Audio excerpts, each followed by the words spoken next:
So all of us, through the course of our journeys, our experiences is going to change our perspectives, right? Hopefully, you do something for long enough, it works, you keep doing it. It doesn't work, you move off it. And I'll give you an example of this. So when I first started dating my wife, Anne, she was an experimenter if we went out to eat. I would order the chicken parm, the New York strip steak, and broccolini. I would go with things I knew were going to be good. And my wife was a big gambler. She's going out with sea urchin salad with squid ink vinaigrette. And about half the time, she'd be eating off my plate. She's like, I don't really like it. And I said, if you're going to experiment at home. And then just throw it in the trash and start over. I said, but when you go to a restaurant, especially in Los Angeles, it's like $150, $160 for dinner. Why roll the dice? Just go with something you know is popular. So I always go into a restaurant and I'm like, what's the most popular dish? Every restaurant has strengths and weaknesses on the menu. Stuff they're really good at and really known for. And I order it. I could not tell you the last time I went to a restaurant and left unsatisfied. I just go with what I know is going to be good. I'm paying a lot of money for it. My wife, over the course of our relationship now, is a much more consistent restaurant orderer. She kind of goes with what she knows she'll like. Sea bass, whatever it is. Bolognese. And my point is, her mistakes or her misses, her frustration is probably a better word, changed her perspective and habits. And, the other day, I'm sitting there watching some footage from the media on the combine, the NFL combine. And I used to try to, for years and years, I've been doing this 30 years, try to guess if quarterbacks were going to make it, were going to bust. And over the last 2 years, I've really changed my perspective on this, about trying to predict what quarterbacks are going to work. Last year's class, and the class 2 years ago, I think I nailed completely. I thought Trevor Lawrence, Mac Jones, Zach Wilson, Justin Fields, pretty much nailed that class. Nobody really knows about Trey Lance yet. We really don't know. My guess is it's not going to work, but nobody knows. It's not playing. But I've come to the conclusion after a lot of misses that here's how I look about all these first-round quarterbacks. In the last 10 drafts, we've had 30 first-round quarterbacks. We've only had 8 stars. 8. And in most instances, the stars have landed in the right spot with an offensive coach.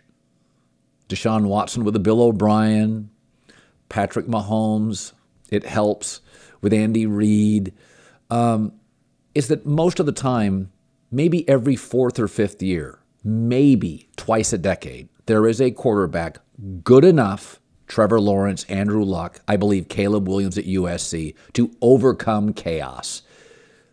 But 95% of them aren't.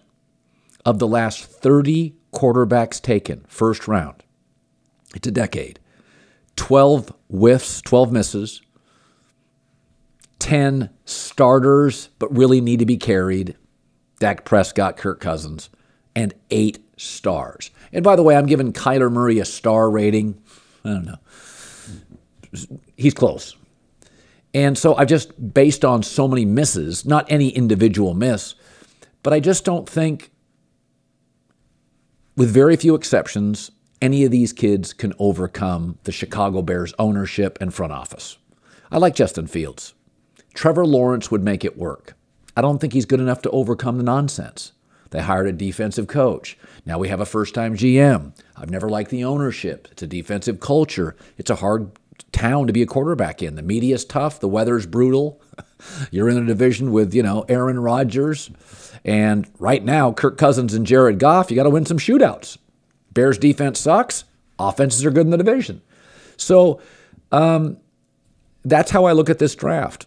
And none of the quarterbacks who will go in the first round, C.J. Stroud, Richardson at Florida, Will Levis at Kentucky, or Bryce Young, none of them I think are good enough. None of them are all-star stuff. None of them are Andrew Luck or Trevor Lawrence or Caleb Williams.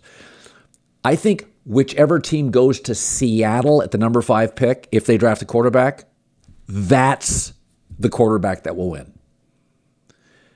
They have a star coach, a star left tackle, a star running back, a star receiver, an ascending playoff momentum roster, cap space, and Geno Smith, so you don't have to start year 1.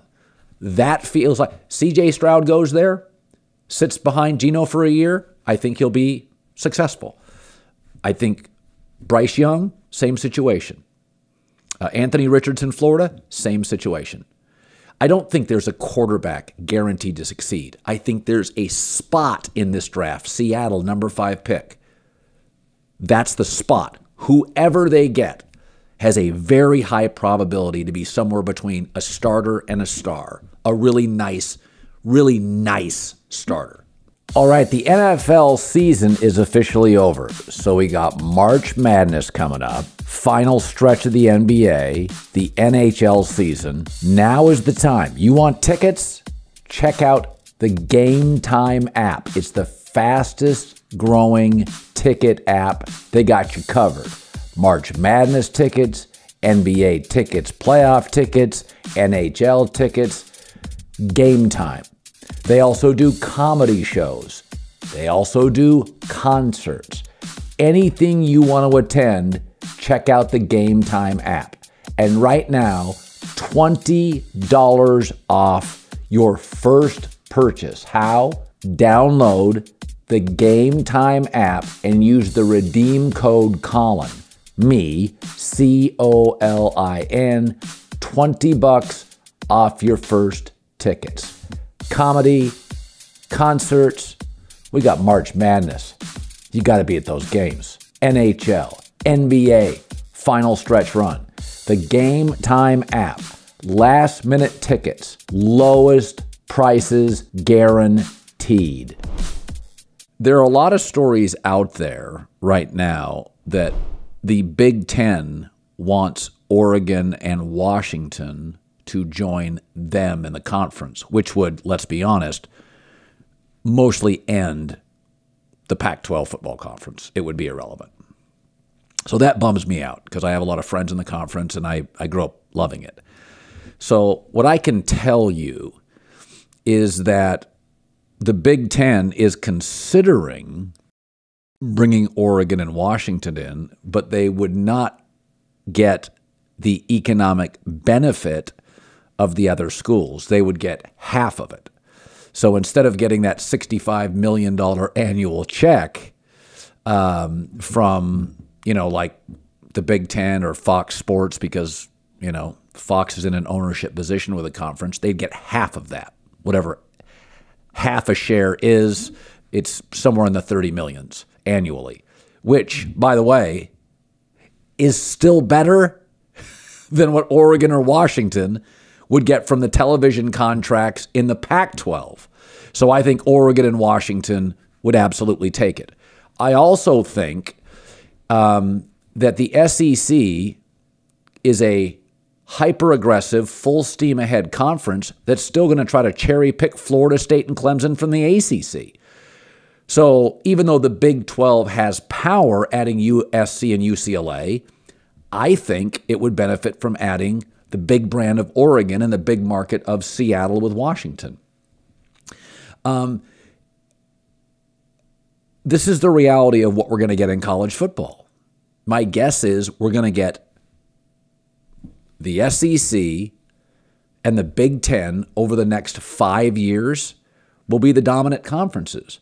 Now, that's not all good news for the SEC and the Big Ten, because as the college football playoff expands to 12 teams, you're not going to take 6 teams from the SEC and 6 teams from the Big Ten. A watered-down Big 12, ACC, and Pac-12 will still have representatives, and those conferences will be so weak, it'll be much easier for, Virginia Tech or a Miami Hurricane squad to run the table. So you're going to get somebody from those thin, watered-down conferences. But I really do envision a world where the Big Ten adds 4 Pac-12 schools, the 4 biggest brands. And the SEC keeps building. They've already plucked Texas, Oklahoma. They go out and get a Clemson or a Florida State who are unsatisfied with their ACC TV deals. And I think that's the world we're going to live in. Aggressive wins. And you'll have a weak ACC and a weak Big 12 and a weak Pac-12, and they'll each put one team, maybe some years two, in. But I think this is just what's happening everywhere in sports. You look at Major League Baseball right now. 8 teams are AAA teams. The Mets' payroll is bigger than the bottom 7 payrolls combined. You look at the NFL. Because of rule changes to make the sport safer, if you don't have a franchise quarterback, an elite franchise quarterback, you're out of the Super Bowl bubble. Look at the NBA. I mean, come on. Golden State's going on like 10 years of this dynasty. Celtics, Milwaukee. I mean, we got 3 teams, maybe KD and the Suns, 4 that have a chance to win this thing. And so we've seen this in individual sports like men's and women's tennis, women's basketball for years and years, where there's a dominant team, a dominant performer for decades. This is what's happening everywhere in the world. It doesn't matter if it's streaming services. It doesn't matter if it's sports. It doesn't matter if it's tech. 2% dominate. And so all these leagues have been fighting forever for parity. I think Oregon and Washington, eventually the economics satisfy Fox and the Big Ten, and they bring them in. And USC and UCLA are already in. And it'll be a super conference. And the SEC, Texas, Oklahoma in. They'll probably add a couple other ACC schools. It'll be a super conference. And of the 12 spots in the college football playoff, 8 will come from those conferences. And then the ACC will get 1, the Big 12 gets 1, the Pac-12 gets 1, maybe a Cincinnati, a non-Power 5 team, also gets 1.